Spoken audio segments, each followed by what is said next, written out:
Hi beautiful guys and gals, Taylor here. Welcome back to my channel. Tonight we are going to be starting my brand new series on my channel as I did in yesterday's vlog. I finally decided a name for the series. It's called Reading Time with Taylor. Now a lot of people have been reading books using Zoom or other apps, so I decided to get in on this trend a little later because the trend was so going on right now during that time, and it would burn out eventually. But I decided it's now or never. So as you can see, I'm all tucked into bed.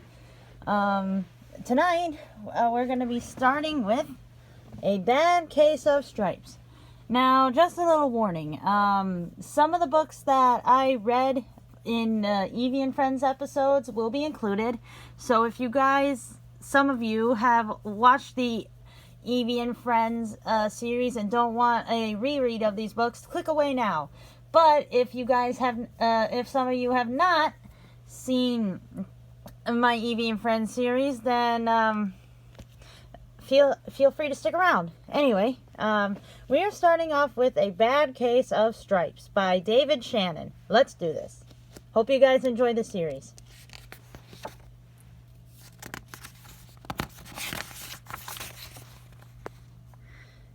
Camilla Cream loved lima beans, but she never ate them. All of her friends hated lima beans, and she wanted to fit in. Camilla was always worried about what other people thought of her. Today she was fretting even more than usual. It was the first day of school, and she couldn't decide what to wear. There were so many people to impress. She tried on 42 outfits, but none seemed quite right. She put on a pretty red dress and looked in the mirror. Then she screamed.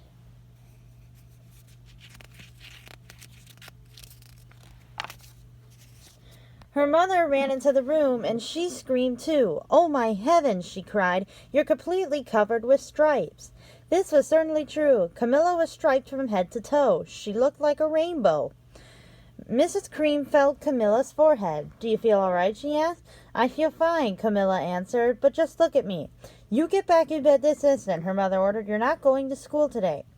Camilla was relieved. She didn't want to miss the first day of school, but she was afraid of what the other kids would say, and she had no idea what to wear with those crazy stripes.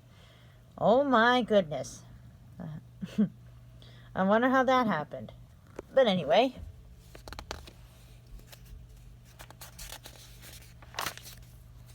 That afternoon, Dr. Bumble came to examine Camilla.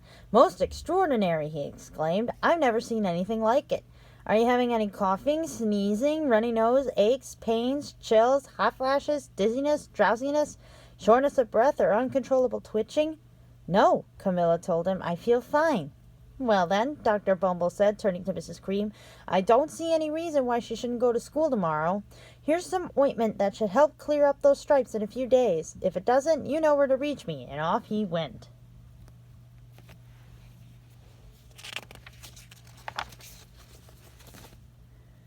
The next day was a disaster. Everyone at school laughed at Camilla. They called her Camilla Crayon and Night of the Living Lollipop. She tried her best to act as everything were normal, but when the class said the Pledge of Allegiance, her stripes turned red, white, and blue, and she broke out in stars. Oh my. Interesting. The other kids thought this was great. One yelled out, "Let's see some purple polka dots." Sure enough, Camilla turned all purple polka dotty. Someone else shouted, "Checkerboard," and a pattern of squares covered her skin. Soon everyone was calling out different shapes and colors, and poor Camilla was changing faster than you could change channels on a TV. Oh boy, I feel bad for her.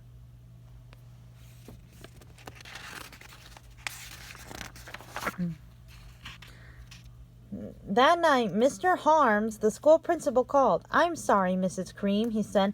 "I'm going to have to ask you to keep Camilla home from school. She's just too much of a distraction. And I've been getting calls from the other parents. They're afraid those stripes may be contagious."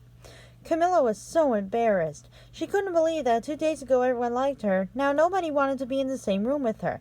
Her father tried to make her feel better. "Is there anything I can get you, sweetheart?" he asked. "No, thank you," sighed Camilla.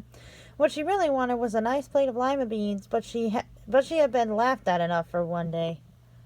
Ah, poor Camilla.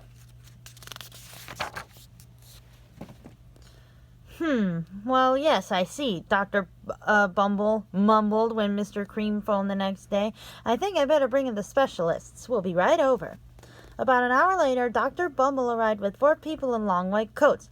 He introduced them to the Creams. This is Dr. Grop, Dr. Sponge, Dr. Cricket, and Dr. Young. Then the specialists went to work on Camilla. They squeezed, jabbed, tapped, and tested. It was very uncomfortable.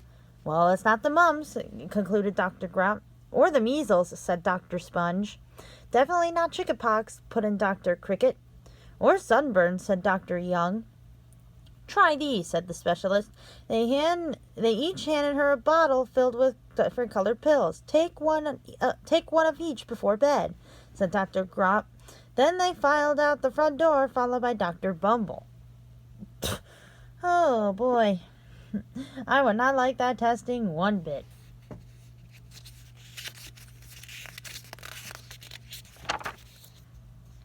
That night, Camilla took her medicine. It was awful.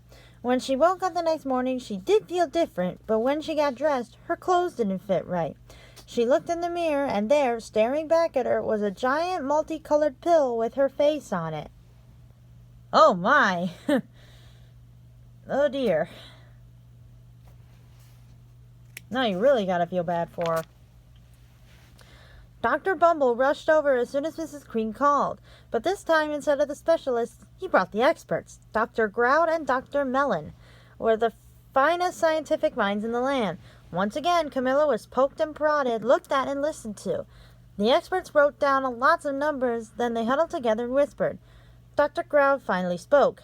It might be a virus, he announced with authority. Suddenly, fuzzy little virus balls appeared all over Camilla.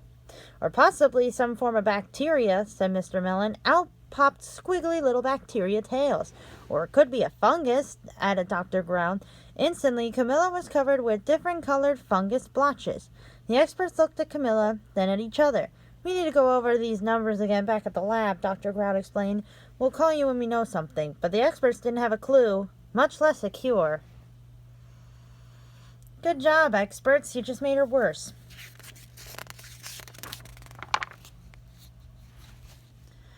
By now, the TV news had found out about Camilla. Reporters from every channel were outside her house, telling the story of the bizarre case of the incredible changing kid.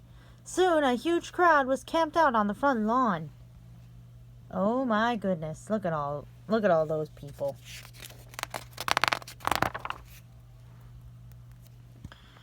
The Creams were swamped with all kinds of remedies from psychologists, allergists, herbalists, nutritionists, psychics, an old medicine man, a guru, and even a veterinarian.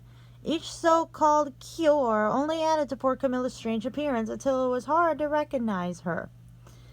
She sprouted roots and berries and crystals and feathers and a long furry tail, but nothing worked. Jeez. Wow, this is getting out of hand. One day, a woman who called herself an environmental therapist claimed she could cure Camilla. Close your eyes, she said. Breathe deeply and become one with your room. I wish you hadn't said that, Camilla groaned. Slowly, she started to melt into the walls of her room. Her bed became her mouth, her nose was a dresser, and 2 paintings were her eyes. The therapist screamed and ran from the house. What are we going to do? Cried Mrs. Cream. It just keeps getting worse and worse. She began to sob. Oh, my. Yeah, I'd start crying, too, if I looked like that.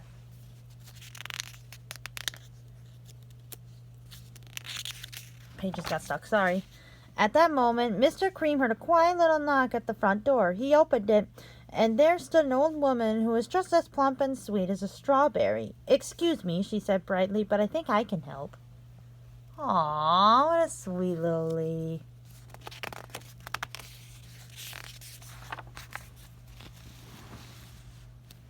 She went into Camilla's room and looked around. My goodness, she said with a shake of her head. What we have here is a bad case of stripes. One of the worst I've ever seen. She pulled a container of small green beans from her bag. Here, she said, these might do the trick. Are those magic beans? Asked Mrs. Cream. Oh my, no, replied the kind old woman. There's no such thing. These are just plain old lima beans. I'd bet you like some, wouldn't you? She asked Camilla. Camilla wanted a big heaping plate full of lima beans more than just about anything, but she was still afraid to admit it. Yuck, she said. No one likes lima beans, especially me. Oh dear, the old woman said sadly. I guess I was wrong about you. She put the beans back in her bag and started toward the door. Camilla watched the old woman walk away. Those beans would taste so good, and being laughed at for eating them was nothing compared to what she'd been going through. She finally couldn't stand it. Wait, she cried. The truth is, I really love lima beans. I thought so, the old woman said with a smile. She took a handful of beans and popped them into Camilla's mouth. Mmm, said Camilla.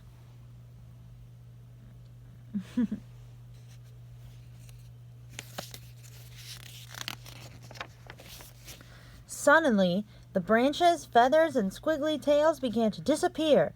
Then the whole room swirled. When it stopped, there stood Camilla, and everything was back to normal. I'm cured, she shouted.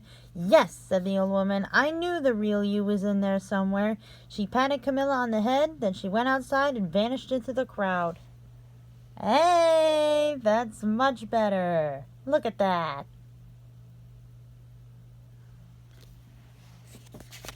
Oh, we got a blank page. Alright, here we go, last page. Afterward, Camilla wasn't quite the same. Some of the kids at school said she was weird, but she didn't care a bit. She ate all the lima beans she wanted, and she never had even a touch of stripes again.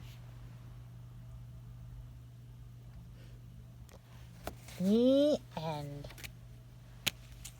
Well, I hope you guys enjoyed the first book of many to come of Reading Time with Taylor. I thank you guys so much for watching, and I'll see you guys in the next video. Bye!